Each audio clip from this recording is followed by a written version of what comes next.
মা সকালবেলা কি করতেছো? সকালবেলা রুটি বানাইতেছি। দেখো না, এই যে তোমার বোনা রুটি খাবে, তার তো বানার শেষ নাই। এই যে এদিকে দেখাও, গরুর চবড়ি দিয়ে রুটি বানাবো।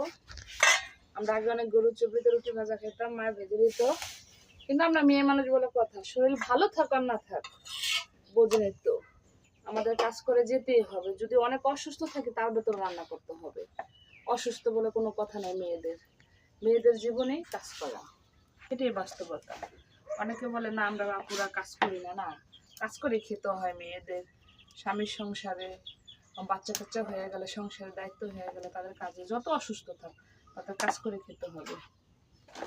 তাই যে সকাল সকাল রুটি বানায় অর্ধেক হয়ে স্কুলে চলে যাব, তাই সকাল সকাল রুটি বানাইতে আসছি। অন্যান্য কাজ সেরে আর বুঝুন তো, বাচ্চাদের আবদারের কোনো শেষ নাই। এটা খাবে না, ওটা খাবে, এটা খাবে না, ওটা খাবে। আর আমার ছোটো মেয়েটা খুব বিরক্ত করে খাবার নিয়ে, সে ভাত খেতে চায় না, বাইরের খাবার খায়। তাই এখন রুটি বানাই দিতেছি, কিন্তু খেয়ে সে স্কুলে যাবে। তো সবাই ভালো থাকবেন, সুস্থ থাকবেন। আর সকাল সকাল সবাইকে জানাই শুভ সকালের শুভেচ্ছা। আর অনেক সুন্দর একটা মিষ্টি রোদ উঠতেছে, মিষ্টি রোদের শুভেচ্ছা। তা ভালো থাকবেন, আল্লাহ হাফেজ।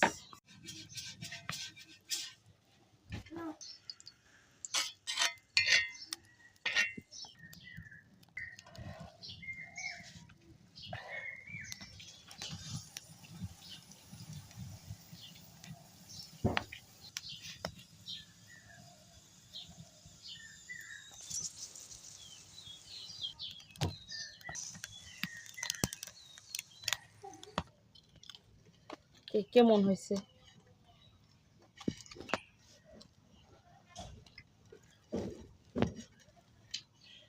বাচ্চারা কে আন যাবে না।